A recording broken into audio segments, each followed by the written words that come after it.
This video will contain minor spoilers about Final Fantasy X. Some cutscenes that contain very obvious plot twists will be included, but major plot points and the ending of the game will be avoided. A lot of people probably won't care about spoilers for a 2-decade-old game, but viewer discretion is still advised. I have a confession to make. This was my first time playing Final Fantasy X. A lot of people in internet forums had mostly played this remaster to replay it and feel nostalgic, doing things that they failed to do in the original version of the game, or things that they had missed because they were playing without a guide. That's not the case for me. This was my first fresh playthrough of the game with no prior knowledge of it whatsoever. Well, aside from the infamous Tidus laugh of the English dub. I know it was pretty obvious during my 4 Final Fantasy XIII videos that I haven't played that much Final Fantasy games, but I want to say that fact myself. The only Final Fantasy games I've played are the original Final Fantasy VII and its spin-off Crisis Core, Final Fantasy VIII, the 3 Final Fantasy XIII games of course, a bit of Type 0, and Final Fantasy XV. I didn't even have the opportunity to play perhaps the best Final Fantasy game, Final Fantasy IX, since there really weren't shops in my country that sold PlayStation games, and even if they existed, they're pretty expensive and I probably won't be able to afford it anyways. To be fair to myself, I didn't own a PS2 when I was a child. I was stuck with the PS1 until I turned 15 or so, when I finally got a PSP, which at the time was already beginning to be phased out by Sony, and the first iteration of the PS4 had just been released. My PlayStation 1 was also a hand-me-down together with the games, so I was stuck with what I was given.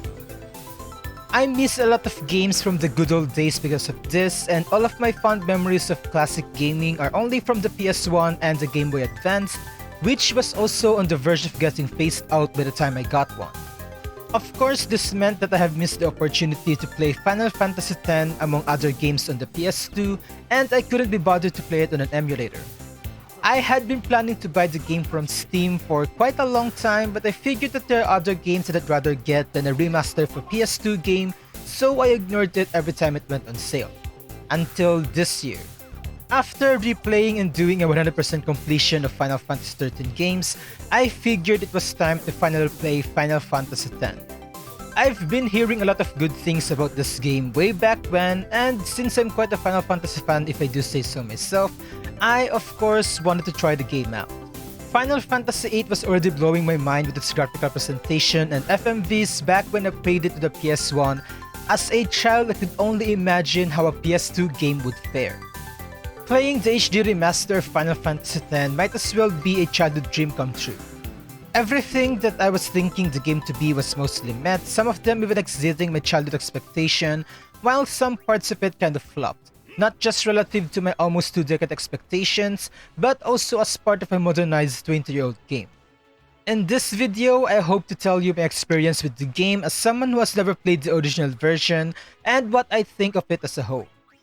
For those of you who are not familiar with the game or the Final Fantasy franchise in general, Final Fantasy X is, as the name suggests, the 10th main installment in the franchise and is the first Final Fantasy game to be released on the PS2. Perhaps to commemorate this, Final Fantasy X is also the first game to change a lot of things that the previous installments all have in common, starting with the different battle system. Unlike previous entries, Final Fantasy X is a turn-based game following the traditional wait-for-your-turn game mechanic of games of the genre. It's a lot more tactical, letting you think about your moves relative to the order of all battle participants, compared to other Final Fantasy games where combat is a lot more hectic, frantic, and requires split-second decisions for most of them and making you adapt to the current situation. The game is also the first one to exclude an overworld map as the means to traverse the game, making players travel through real-time 3D environment with areas connected to each other, which would become the staple formula for future Final Fantasy games, as well as become the influence for other RPG titles. The story of Final Fantasy X is absolutely magnificent as well and has the perfect balance of seriousness and comedy. Every time a cutscene begins, or even just when characters are talking to each other, there's never a dull moment and you just get engaged and attached more and more to the characters as time progresses. As with old Final Fantasy games, the world building is totally coherent in this game. NPCs talking about various events from the past, as well as expressing their own opinions about the current events in the game, which offers not only lore but also the feeling that the game world is alive and doesn't just revolve around the player.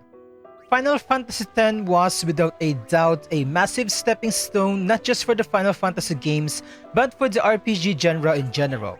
Together with voice acting, facial expression to convey more emotions in cutscenes, and a real connection to the game world and its characters makes Final Fantasy X a must-play for people that are only discovering the franchise and those that came from the recent Final Fantasy titles. It is janky and feel pretty old school, but if there's one thing to say about this game, it's that it's worth a shot and you will definitely enjoy playing it. Ladies and gentlemen, I present to you my review of Final Fantasy X.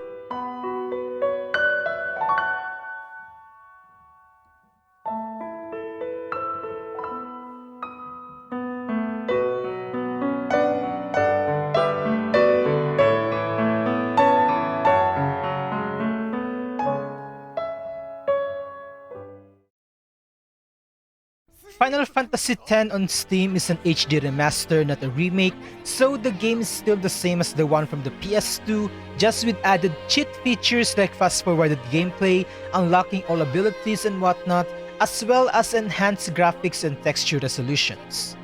And since it is technically a port of a console game as it was first released for the PS3, we inevitably need to talk about how it fares on a technical standpoint. And surprisingly, it's a good port. I guess it's nothing spectacular as like I've said, it's an HD remaster of a PS2 game. The game is locked to 30 FPS and there's no way to play it on 60 since the game's physics are tied to the frame rate and will probably get broken if it exceeds 30 FPS. This isn't really a problem at all unless you're that kind of person that wants to play games at 120 FPS all the time and complain if your frames drop to less than that and start a Reddit post.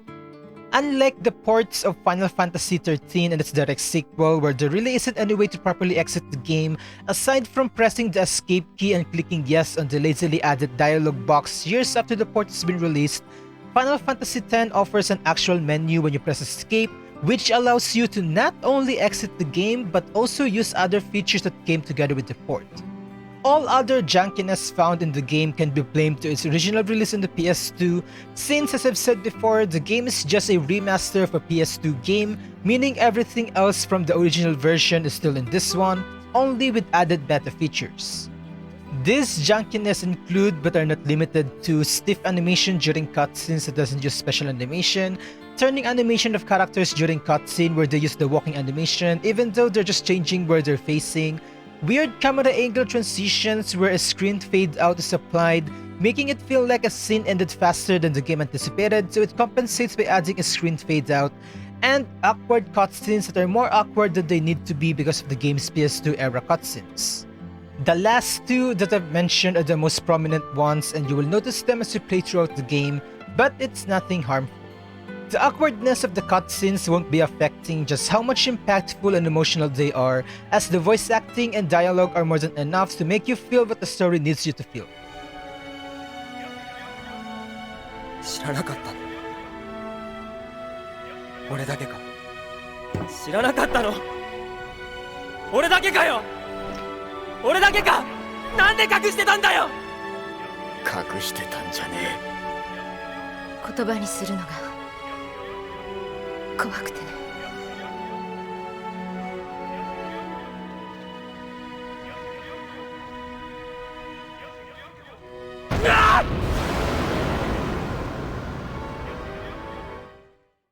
And yes, I am playing with the Japanese dub, even though I'm free to choose between Japanese and English voiceovers. No, I am not bothered by their voices and I'm fine reading subtitles to understand what they're saying. I read subtitles regardless of the language used in any medium anyway, so I might as well use the language I want to hear. And not to toot my own weeaboo horn, but I do understand a little Japanese, so even if the characters speak without subtitles, which happens during combat, I could more or less understand what they say. Hopefully that addresses all the questions and comments that will inevitably be coming my way pertaining to my choice of voiceover language. The game drops down to 20 FPS in certain cutscenes, but from my experience I've only had this happen twice in the whole game.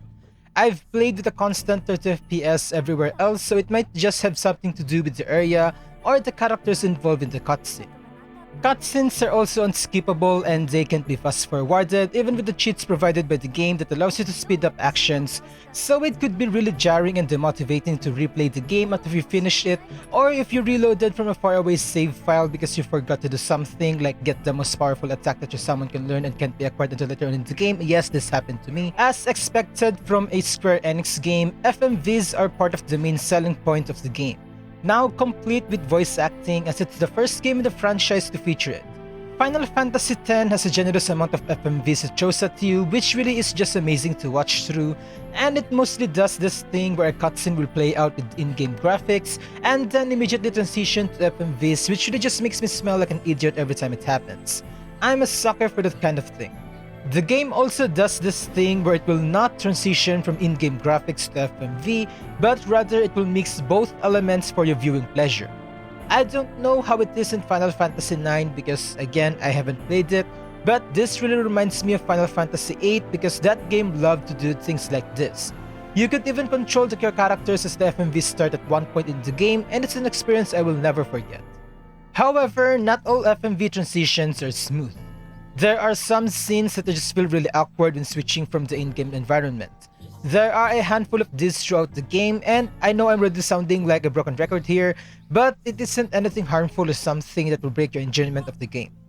There's a huge problem with FMVs though, and it's the fact that the game loves to display a green screen during them. And I'm not talking about the usual backdrop people use when people want to make a transparent background for their video clips. I'm talking about literally a pure green tint on top of the actual movie. And it's really going to turn you off from playing the game as it can happen as early as the first FMV. It's like someone replaced all FMV files with a video containing a blank green color while retaining sounds and subtitles. The game still works as normal, it's just that you can see anything that's happening during those times. Fortunately, there are easy solutions that seem to work for most of people that encounter this problem, including me. One of them, if you're using an NVIDIA graphics card, is going to NVIDIA settings, 3D settings for Final Fantasy X, and turning power management mode to maximum performance. Pretty weird fix, but it managed to fix mine. And the other not weird fix is applying the 4GB patch to the exe files of both Final Fantasy X and the sequel, since the latter also has this problem, but that's a topic for its own video. If you've watched my Final Fantasy XIII videos, then you already know what the 4GB patch is, but to make things short, it's an application that allows other executables to use 4GB of virtual memory instead of 2GB, older video games being some of the more common applications that have this problem. I'll leave the link down below for the 4GB patch for you if you come across this green screen problem. When it comes to the game's in-game graphics, it's pretty decent for an HD remaster. Remember that this is a 1-to-1 copy of PS2 game enhanced with higher resolution textures and character models to be put to the PS3 and then ported to the PC.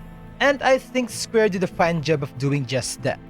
This isn't anything like, say, the HD remaster of the first Resident Evil game, because while it is indeed labeled as a remaster, it's actually a remaster of a remake Capcom did for the GameCube decades ago, not the original game from 1996. However, even with Square's honest attempts at improving the game's graphical details and character models, it's not enough anymore, especially during the year that I'm uploading this video. If you're not satisfied with the texture and character models, there are actually mods that will further improve all texture and model resolutions to 4K and 8K, depending on what you choose or what's available. All of the footage that I was using since the beginning of this video has the 4K version of the mods applied. The 8K version would probably look better than this, but it's up to you to decide. Again, I'll be leaving the link to these mods down in the description if you want to check them out, complete with the guide on how to install them. But I don't know what's up with Square when they were making this game, but the characters look different every time. In their portrait in the act list during combat, their portrait in the sphere grid, their faces in-game and during FMVs, and even compared to the promotional and cover art of the game. Like, just look at these comparisons. How the hell did this come to be? It feels like different artists work on these different aspects of the game without having a reference as to what the characters actually look like. Now, I know that's kind of a nitpicky detail to point out, but it's just really off-putting for me. Square also did this in Lightning Returns, where Lightning looks so much different in the FMVs, even when you compare how she looks in the FMVs in said game to that of the first games. Obviously, the latter closely resembles how she looks in-game across the trilogy. Overall though, like I said, it's a decent graphics upgrade to a PS2 game, and it's more than enough to make it look kind of modernized, especially during the year when it was first released for the PS3. As an HD remaster, Final Fantasy X has more than enough to introduce new people to the game or even the franchise itself, and it's a visually pleasing game to boot. What's more is that its visuals are the perfect way to convey the game's wonderful, gorgeous storyline.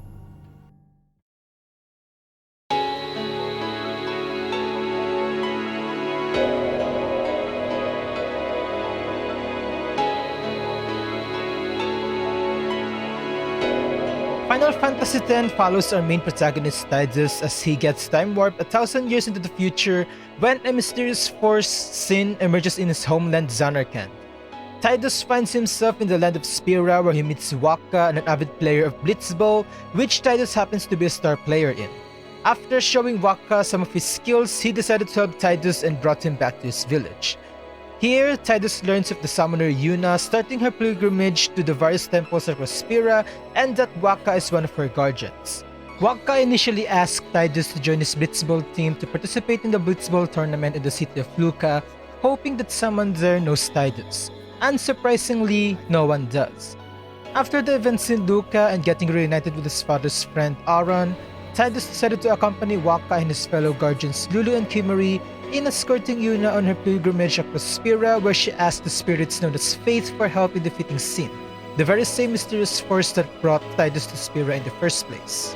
Tidus hopes to eventually get back to Zanarkand, now already in ruins as confirmed by the various people that talks to him.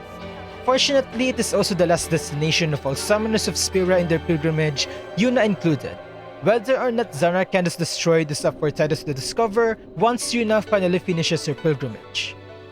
Final Fantasy X's story is perhaps the most praised aspect of the game, and I totally agree with it. Especially after playing through the 3 Final Fantasy XIII games where all parts of the games are just constant brooding, pointless bickering between characters, and a pretty underwhelming reconciliation for the whole crew in the first game.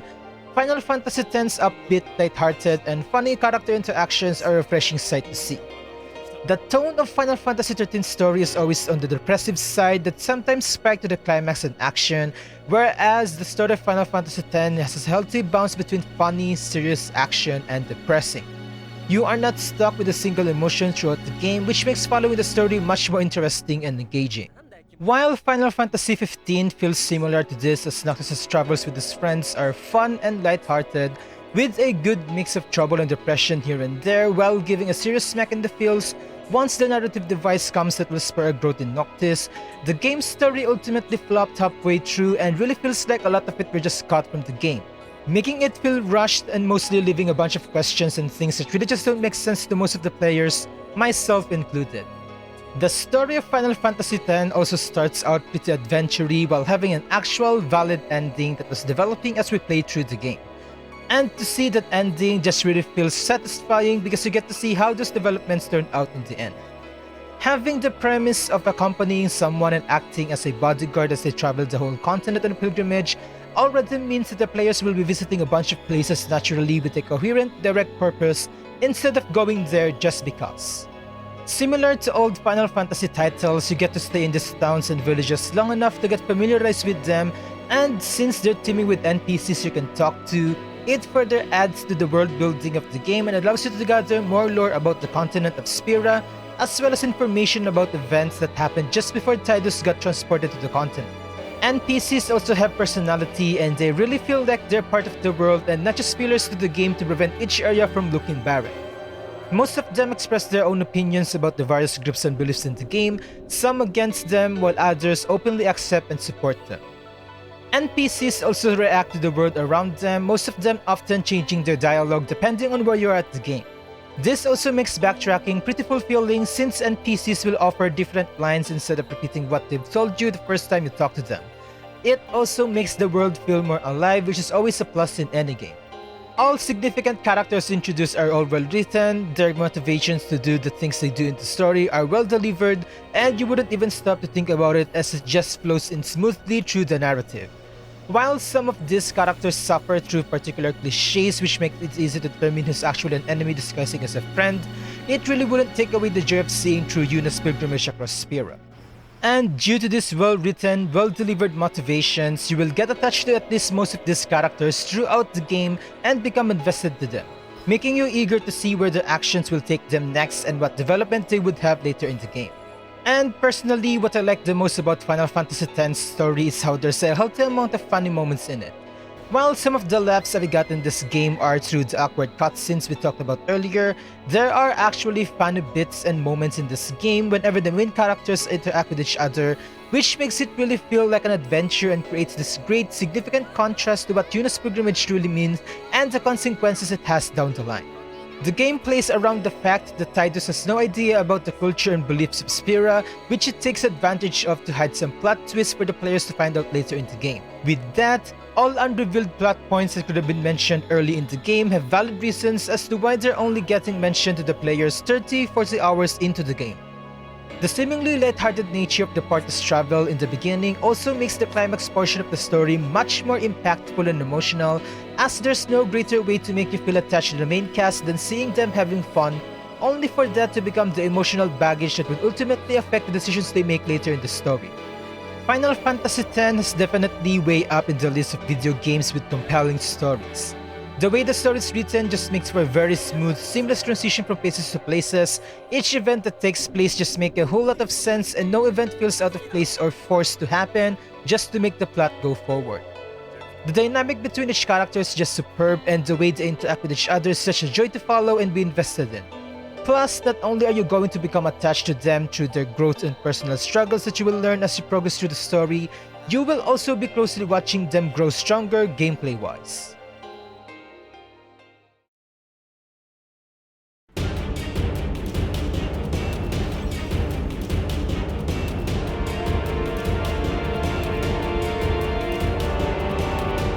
Final Fantasy X's gameplay has a lot of players in it, which makes it quite interesting and different from the previous titles in the PlayStation 1. The game also features a lot of mini-games and side content that players can do, which we'll be tackling later in this section. As mentioned earlier, Final Fantasy X's gameplay strays from the pseudo real-time combat system and adopts a more traditional turn-based system where each battle participants wait their turn before acting. Now, I know a lot of people are probably confused with me saying that Final Fantasy X is a turn-based game when, in the loosest sense of the word, all Final Fantasy games from 4 to 9 are practically turn-based just with extra steps, since they do still wait for their turn in the form of filling up the ATB gauge. Final Fantasy X is what I like to call a linear turn-based game. Its proper name is the conditional turn-based battle, but I think my term for it makes a lot more sense in context. Without doing any actions, combat will not progress and enemies won't attack, similar to other turn-based games and contrary to other Final Fantasy games that use the ATB system. However, the reason why it's called conditional turn-based battle is unlike common turn-based RPGs where combat operates on rounds and each battle participant has equal number of turns per round, Final Fantasy X instead does not guarantee that. As you play the game, you would notice that sometimes certain characters could act more times than other characters in the party, and that sometimes the order of battle participants change when you do particular things or use certain abilities. That's what the conditional means in this combat system. Participants with a higher agility stat will have more turns than those lower than them, allies or otherwise. There are also abilities that could purposely delay a battle participant's turn, though of course there's a limit as to how many times a participant can be delayed. There are whole lots of tips and guides about maximizing your character's turn around the internet to make sure that you give enemies as little turns as possible, and other various mechanics that could affect how much turns a character can get, but that's the basic gist of the game's turn-based nature. Another interesting feature of the game's combat system is the ability to change party members while in a battle. Unlike most installments in the franchise and most JRPGs, every party member can fight in a single battle by switching them in and out, allowing you to make use of all available skills and abilities that separate characters have learned, or even swapping out characters that are in the danger of dying. There's no limit as to how many times you can swap out characters, and swapping doesn't eat up a turn. However, you cannot freely target who you will be replacing, as the character whose turn you're going to use to bring in another character is the one that will be swapped out. This also means that you cannot swap out dead characters for free. You have to revive them first, wait for their turn, and then switch them out for someone else. The order in which battle participants act in battle is seen on the right-hand side of the screen and shows the next 8 turns by default, but players can scroll down the act list by pressing the designated button for it, allowing them to freely strategize and figure out when to use which character in relative to which participant is going to act next. When it comes to the actual commands, it doesn't stray far from your typical JRPG or Final Fantasy game. It consists of attack, skills, black and white magic, and items. Yuna gets an additional summon command since she's the only character that can summon legendary beings to help in battle, as opposed to other entries where almost anyone can summon. The special command consists of abilities that are mostly miscellaneous and often does not cost MP to use. Most of these abilities also don't damage enemies and only give minimal stat increases. The skills command mostly consists of physical attacks that inflict enemies with silence, blindness, and the likes, and black and white magic are pretty self-explanatory. Pretty standard stuff. However, Final Fantasy X adds 2 more groups of menus, trigger commands and sub-commands. Aside from swapping out characters during battle, players can also change their equipment on the fly. This is through the use of sub-commands. Swapping out equipment do eat up a character's turn, but their recovery time is pretty short, which could place them earlier in the order queue, letting them act another turn just after 1 or 2 participants have already acted, contrary to when a character uses a command from the main command menu. Trigger commands, however, is something very unique. In regular battles, the trigger command only includes the character in turns overdrive, which is basically their unique special move that deals tons of damage or produces unique effects, similar to Final Fantasy VII's limit breaks. You get the idea. However, certain boss battles and scripted fights allow you to select additional commands from this menu, which could help you deal more damage to the boss or avoid certain attacks, which make these boss battles doable if not easier, or make the game much more immersive as you are given the option to talk to some of these bosses.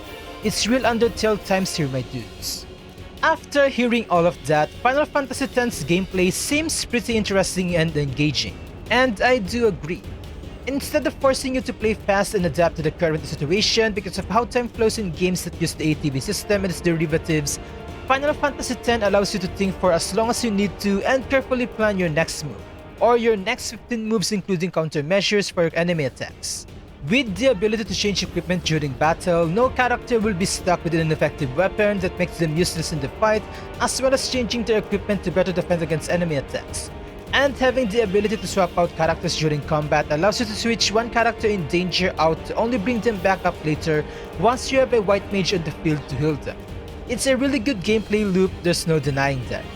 However, personally speaking, it becomes stale after a few hours of doing combat, far faster than any of the Final Fantasy games I've played. The reason for that is less because of its turn-based nature, but more because of the fact that party members need to participate in battle in order to receive experience points.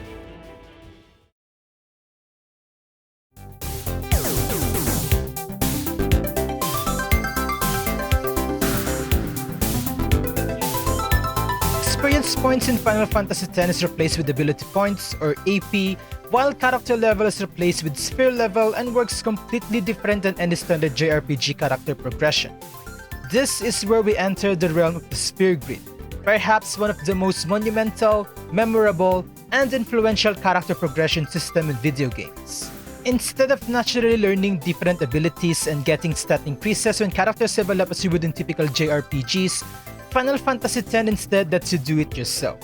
Upon accumulating enough AP, characters gain a sphere level, and each sphere level corresponds to how many nodes a character can move on their sphere grid. A character can activate the nodes where it's currently in and the adjacent ones, which in turn will give the corresponding stat increases that the nodes have, or allows the player to transform an empty node into a stat node of their choice. Individual sphere grids are linear for the most part, just go from one node to another, activating all the nodes that you can to increase a character's stats or learn new abilities. However, what makes this more interesting is the ability to get sidetracked and turn a character into a different role. Once you're far enough into the game, you can make other characters cross over to a sphere grid of another character, making them learn abilities that they wouldn't normally learn or gain stats they won't naturally get. This, however, is limited by how far the characters' grids are, some closer to each other while some literally in both ends of the whole grid. The sphere grid's paths are also blocked off by sphere locks, which you can unlock by using a sphere key, obviously, but these keys can be obtained way later in the game, so the game does try to stop you from crossing over to other characters' sphere grid early. That would make them far stronger than they should be in that portion of the game. This is no problem in the late game where you have access to farming methods and a seemingly infinite supply of AP and different types of spears that can help you wander and literally teleport around the sphere grid, rendering sphere keys almost useless. But during mid-game, we're just barely able to do some crossovers. It is quite difficult to go to the grid that you want a certain character to cross over to. If you've played Path of Exile before playing this, then you would notice how similar the former skill tree is to the sphere grid, and that's because the devs got the inspiration from this game. Don't quote me on that. Now, I for one loved Overlevel, as I have been saying countless times from my previous Final Fantasy videos. So of course, it's only natural for me to fill all the characters' sphere grids to the brim while also nubbing the achievement for doing so. However, in order for characters to gain AP, they need to actually participate in battle and do something, even just defend or switch equipment. And this counteracts with my prerogative in JRPGs. This isn't new or anything, old school JRPGs have always been like this. Old school JRPGs will make you change party members outside of battle, sometimes even only inside inns or campsites before you can use them in battle and for them to gain experience. As a kid, I used to spend whole days just grinding for hours on end, making all my characters over-leveled for the enemies in the area. But that's because as a kid, we tend to have more patience for this kind of matter and we have all the time in the world. But technology changes, and so does video game designs. Clearly, modern video game design emphasizes quality of life features so people can focus more on the gameplay itself or its story or both instead of mindless grinding that whittles your life away. Even the remakes of the first few generations of Pokemon games now make the XP share key item distribute all experience points to all Pokemon of the party, contrary to the key item's first iterations where only one Pokemon can get the shared experience points. Final Fantasy X does let you level all your characters up so much easier because you can have them participate in battle on the fly. However, I think this could have been done better, especially on an HD remaster released decades after its initial release. Square has added practically cheats in its escape menu, like giving the maximum amount of money to the player, unlocking all abilities, controlling enemy encounter rates, always filling the overdrive gauge to full. Why couldn't they add an option to turn on shared AP? I think that's pretty tame compared to the ones that are already included in the game. You could argue that you should just use the unlock all abilities option if you want shared AP. But immediately unlocking all abilities doesn't equate to actually progressing through the sphere grid manually. They're just different. You could also argue that just don't level other characters, you can beat the game with 3. But I think that's one of the joys of JRPGs. They offer a lot of customizations for your characters, and with the extent as to how much you can strengthen them, why won't you try and see how powerful they would be when you achieve them?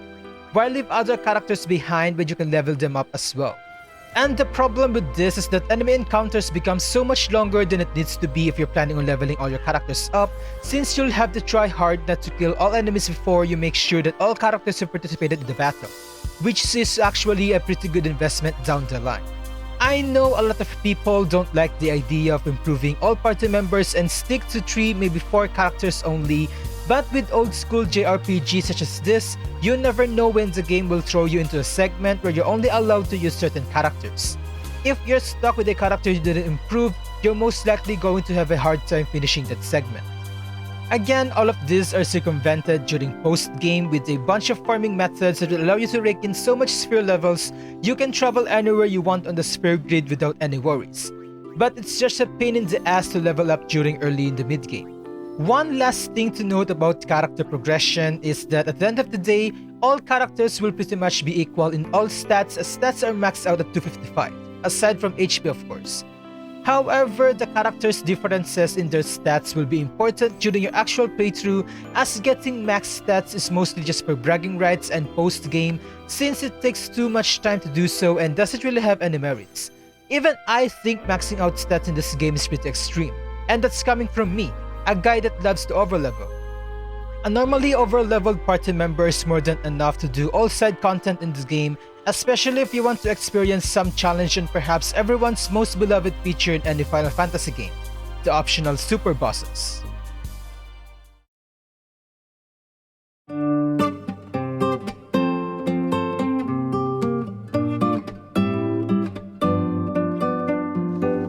As you would expect from an old Final Fantasy game, Final Fantasy X makes you explore a whole-ass continent and traverse through its interconnected areas, towns, and villages, and features hidden items, optional areas, and whatnot. However, what's different in this game is that it removes the overworld exploration that's present in most JRPGs in the PS1 era, and instead makes players traverse 3D environment from area to area, which makes for a more connected feeling of the game world and its towns and villages. This would also become the staple exploration feature of most JRPGs in the following years, making overworld exploration obsolete in favor of real-time 3D environments that makes the game feel even more alive. The roads players will traverse are full of NPCs as well, which they can talk to in order to get more background and lore about the continent, as well as updates and recaps on the various events that has happened throughout the game. It makes the whole world feel very active and doesn't just revolve around the player.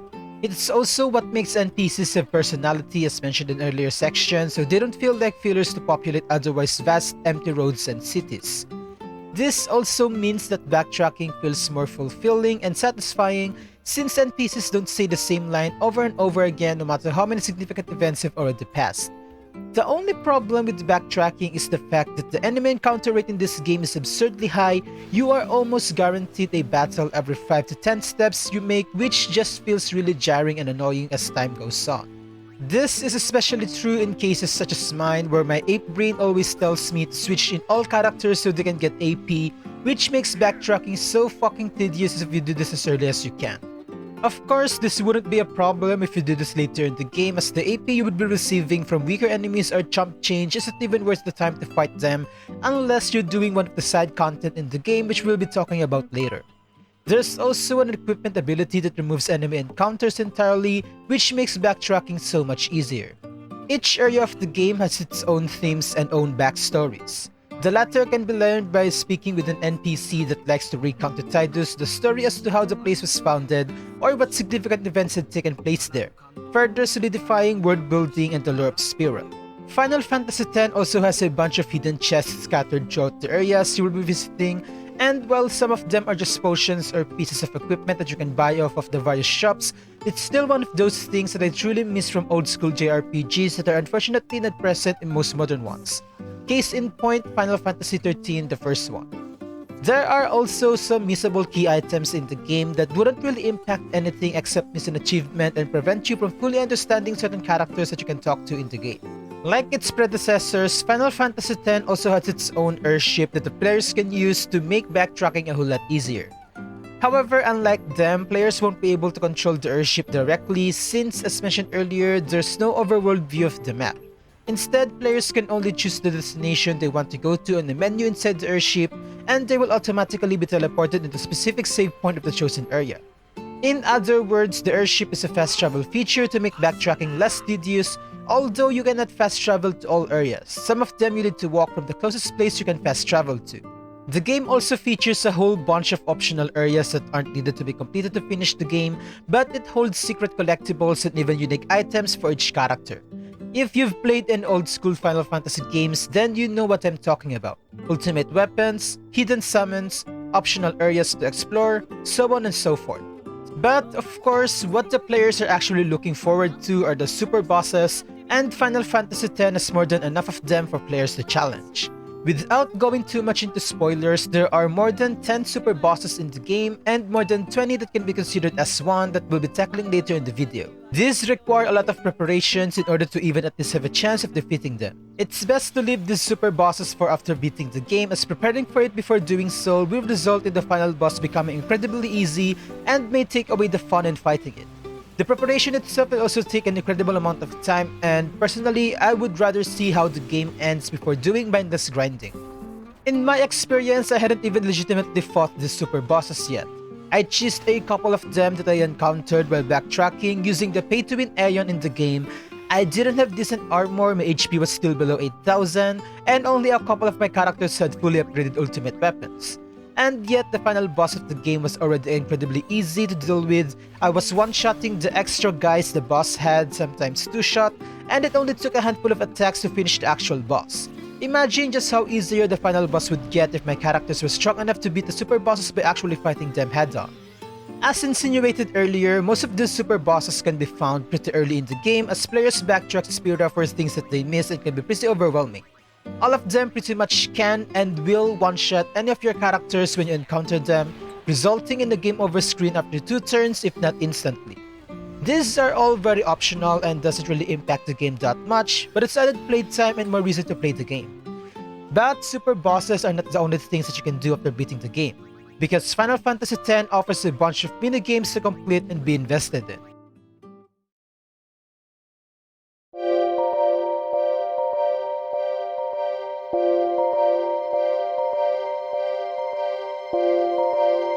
While Final Fantasy X really only has 2 prominent side content, it does contain a whole lot of mini side content that you have to do to get optional items. We'll talk first about the mini side content. The first one you will encounter is the butterfly hunt minigame where you need to catch blue butterflies within a time limit while avoiding the red ones. Touching the red ones will initiate an escapable enemy encounter and will effectively lose you a second and could ultimately fail you the game.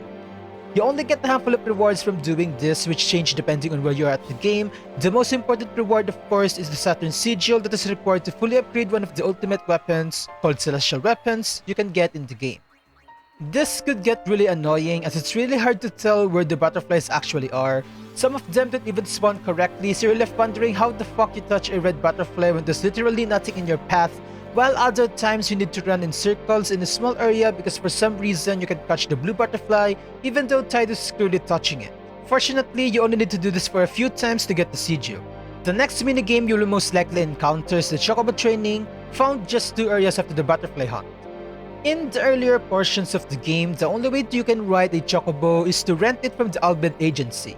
In the area where the Chocobo Training is found, it doesn't contain any rental chocobo, but there's a chocobo trainer here that will offer her services to teach you how to train a chocobo, so you can use it to traverse this otherwise vast landscape and for free as well. The Chocobo Training gets you a lot of things. Firstly, it lets you reach another optional area that contains yet another minigame, a chocobo race with quote the Chocobo Champion, which is just a wild chocobo as far as I know. Winning this race for the first time allows you to obtain the Cloudy Mirror, which is the first step you need to do in order to get celestial weapons in the first place. Chocobo riding, especially in this particular minigame, is a bit wonky and will take you a handful of attempts before you can place first, and another handful of attempts to get the achievement related to it, which includes getting 5 chests while also winning the race. The second thing you can do with the trained chocobo is also found in this optional area, which is to get another sigil to upgrade another celestial weapon. But this one doesn't have anything to do with chocobo riding, but with combat instead. I'll stop there to avoid spoilers. The last thing you can do after obtaining a trained chocobo is, you guessed it, get yet another sigil. But this time it's done not in this optional area but back with the chocobo trainer. The last part of your chocobo training is to race the chocobo trainer. The sigil can be obtained by winning the race with less than 0 seconds on the timer.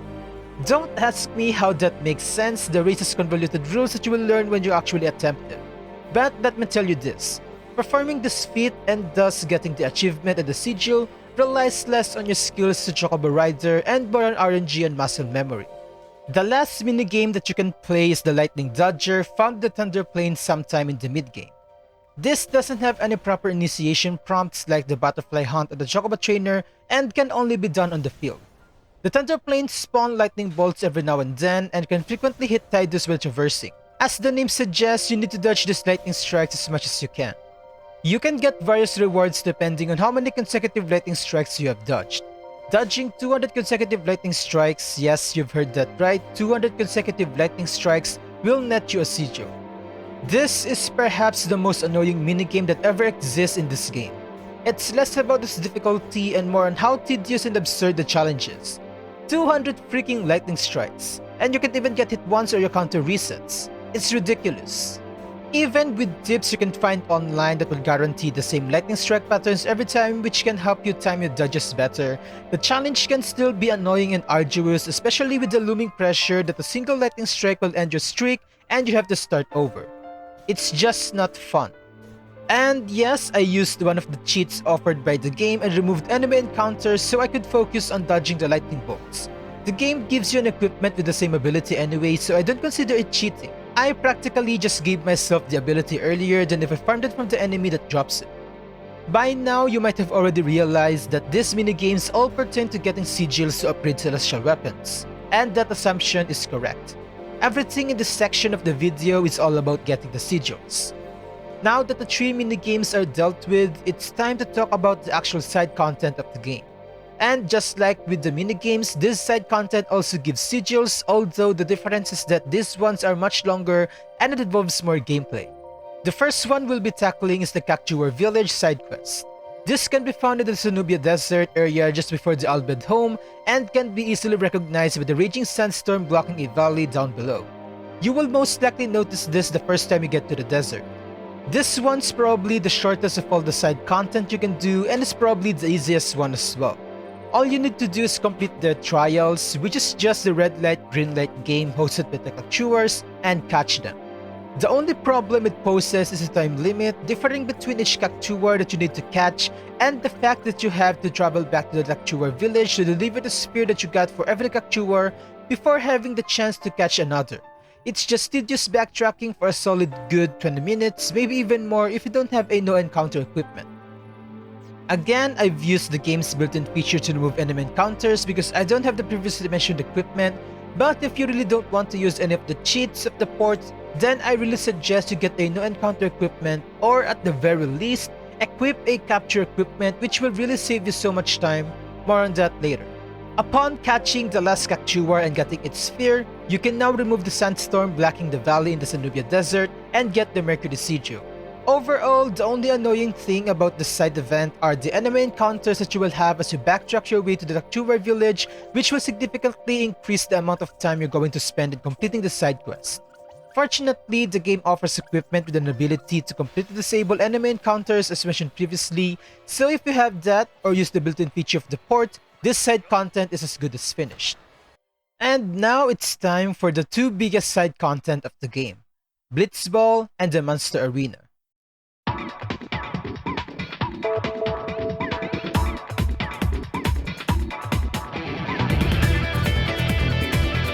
Blitzball, Spira's most favorite sport, or rather its only sport it seems. Or as I like to call it, underwater rugby or football or whatever the real-life sport is called. Blitzball is a prominent piece in the game, it's one of the narrative devices and is the reason why Tidus was able to become acquainted with Wakka that quickly in the first place. However, it's mentioned not only for the story and as a narrative device, but also because it's an actual playable minigame. Unlike the Butterfly Hunt minigame or Chocobo Trading minigame, Blitzball is a full-blown game inside Final Fantasy X and has its own set of animation, mechanics, rules, and arena, and even allows you to recruit different players all throughout Spira. Each player you can recruit has their own stats and roles they excel in. Shooting the ball, blocking, catching, passing, so on and so forth, and it's up to you to place these players anywhere you want that you think they'll perform better. The objective of the game is, obviously, score higher than the opposing team by shooting the ball in their goal while preventing the enemy team from taking over control of the ball. Players can tackle other players in hopes of stealing the ball or block the ball when it's passed to the other players or shot towards the goal. However, as with how the combat in the main game is very tactical and doesn't require you to make split-second decisions, Blitzball allows players to decide on the actions for as long as they want. While holding the ball and in the offense, players control their team members in real time or allow the AI to move for you, avoiding the opposing team members as they go straight to the goal for a higher chance of scoring. In the inevitable time that a team member is caught by an opposing team member, the game will enter what I like to call defending mode. During this mode, the game is paused and the player is shown different menus and information such as the stats of all players involved and the action the player wants the team member to perform. Explaining how Blitzball works altogether is a video of its own as it has a lot of intricacies and mechanics, but here are some of the things that are important for this review. When defending, the most important stat of a team member is the BLK, which stands for block. The number on this stat will be deducted from the particular stat of the attacking opponent depending on what action they are doing. In this very extreme case, if they're passing the ball, the BLK stat will be deducted from the opponent's PAS stat. If the PAS stat becomes 0, the ball is completely blocked and the defender will catch the ball, switching the team's position from defense to offense. In a similar manner, shooting will deduct BLK from an attacking member's SH stat and the ball will be caught if it reaches 0, or blocked if the defending member is the goalkeeper. PAS and SH also decreases over time as long as the ball is traveling through the water, so the distance of the members is also to be noted when doing the corresponding actions. Defenders can also tackle an attacker if the latter decides to break through the former's defenses. Here the stats AT and EN are brought into play. As you would have guessed, the defender's AT stat will be deducted from the attacker's EN stat, and when the latter reaches 0, they lose control of the ball and the defender steals it. Lastly, each team member, including opponents, gain levels and learn skills through different means. These skills can both be passive and active skills and can increase certain stats temporarily to completely bamboozle enemies or get bamboozled yourself, which can turn the tide of the match. These skills all cost HP to use. HP in Blitzball refers to the amount of time a member can hold the ball as well as their effectiveness in shooting or passing it. The higher their PAS or SH stat is, the more HP is required to do those actions. Doing these actions without enough HP will have the member's corresponding stat, resulting in a much weaker pass or shot. So, with all of that said, Blitzball should be a fun game, less about strategies and more about simple math, right? It's just basic addition and subtraction. If a stat reaches 0, that means it's bad. And yes, I totally agree. Blitzball is a fun minigame if you're winning. But please don't take that as a fact that I'm a sore loser, even though I really am. It's because the stat subtraction isn't just that simple. Simply put, RNG is involved.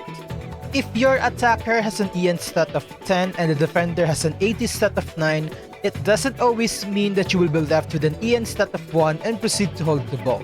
Stat calculations in Blitzball seems to have random value increases and decreases, so that AT value may be 9, but you can either make your EN stat 0 and the ball gets stolen, or if the RNG gods are fond of you, your EN stat may only become 2 or even 5, depending on however the hell the game calculates this.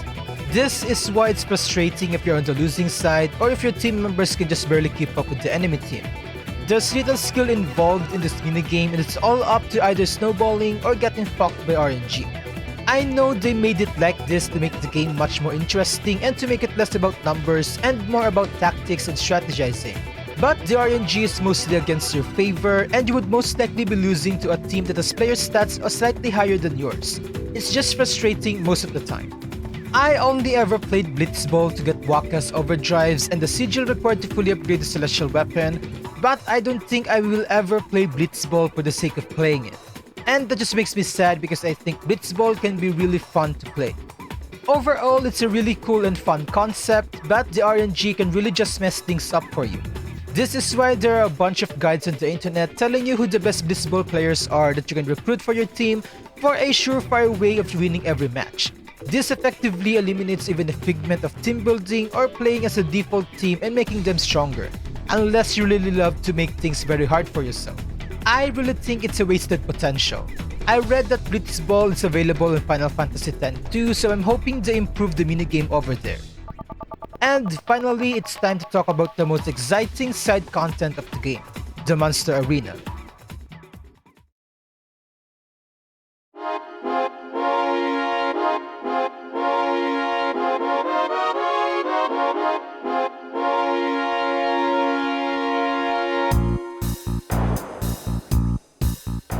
Monster Arena is Final Fantasy X's Pokemon Simulator, and it works exactly how it sounds.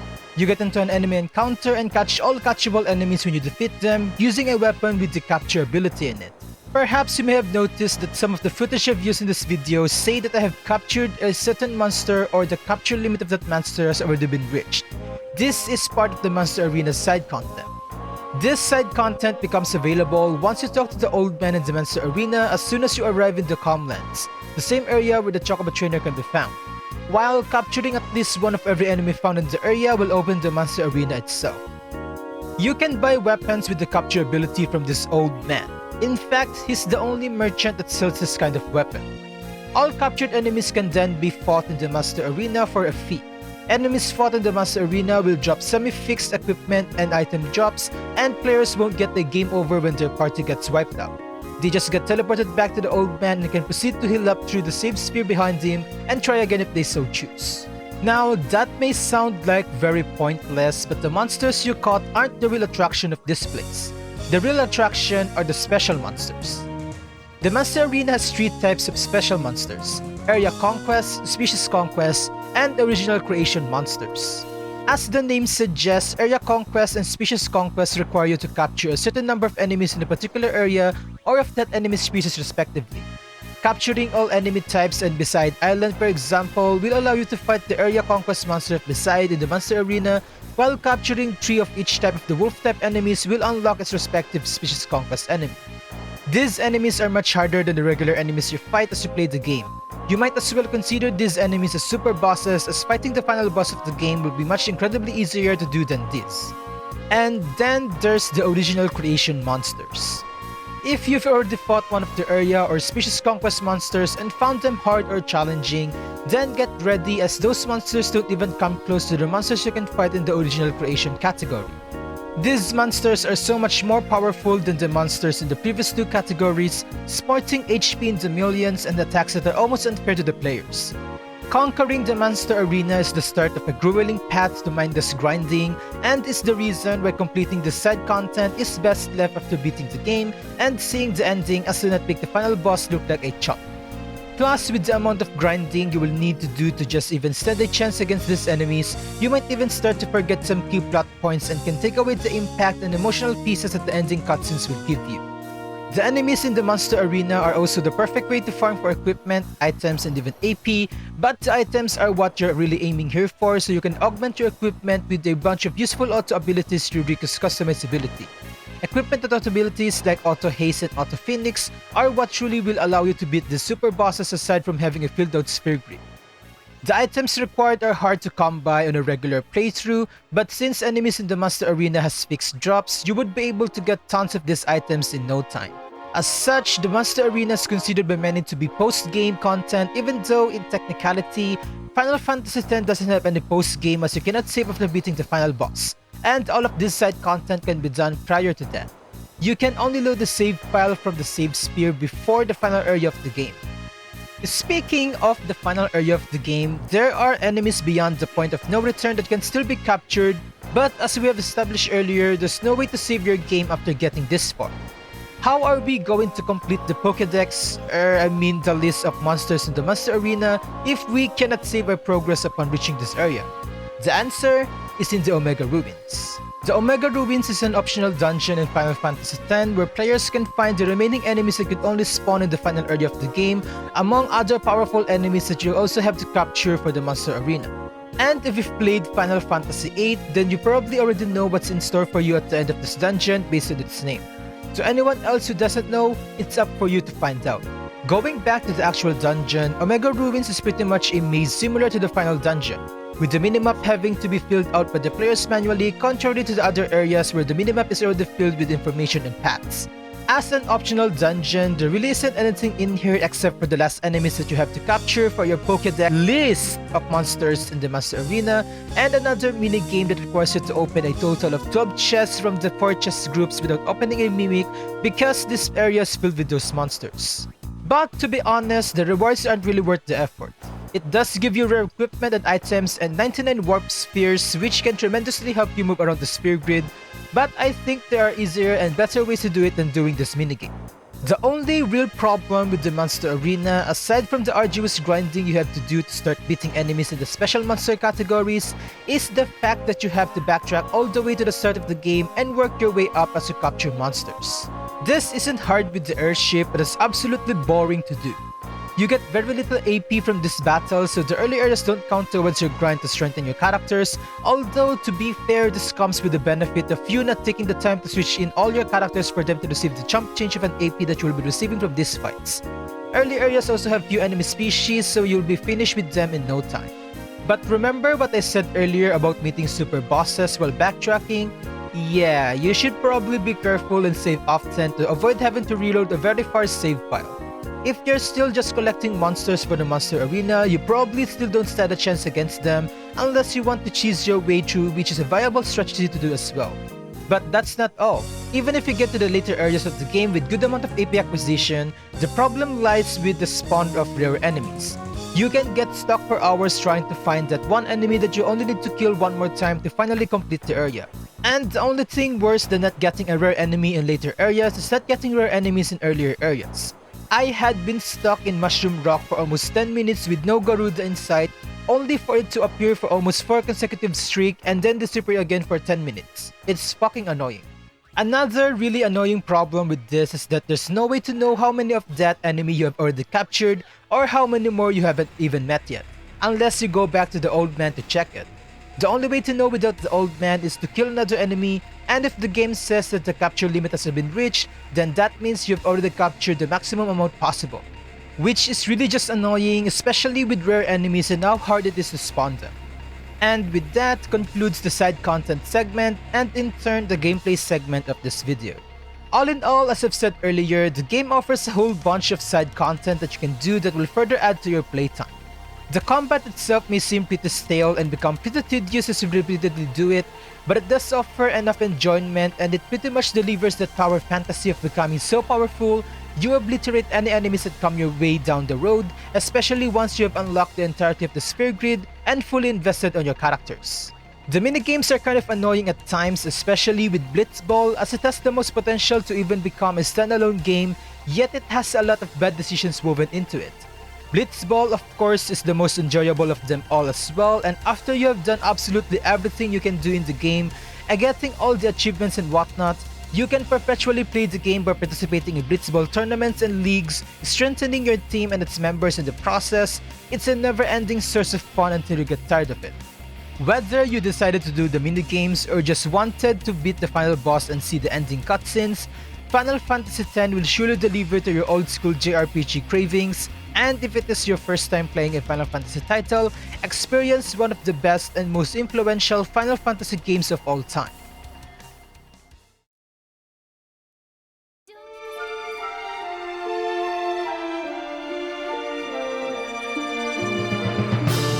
Final Fantasy X is indeed a very great game. From its soundtrack to its different form of gameplay from previous titles to its wonderful storytelling and well-written characters, it's a game that you can play on hours on end. The game's soundtrack fits the scenes that were used on, meaningfully giving more emotion to whatever is happening on the game. It has some of the more memorable soundtrack in video games, and most of them are surely banger of a tune. Its combat being more tactical rather than frantic makes for a really refreshing take on the franchise's otherwise prominent combat system and truly marks the start of a new gaming era as it was the first Final Fantasy title to be released on the PS2. It isn't anything groundbreaking or anything and can become stale the more you do combat, but it's nothing offensive and can still be enjoyable, especially when fighting super bosses and actually winning them through your hard-earned character stats. The Sphere Grid is one of the most unique, memorable, and influential character progression system that to this day is still being used as an inspiration and a model to make complex, interesting skill trees and stat growths for characters in modern RPGs.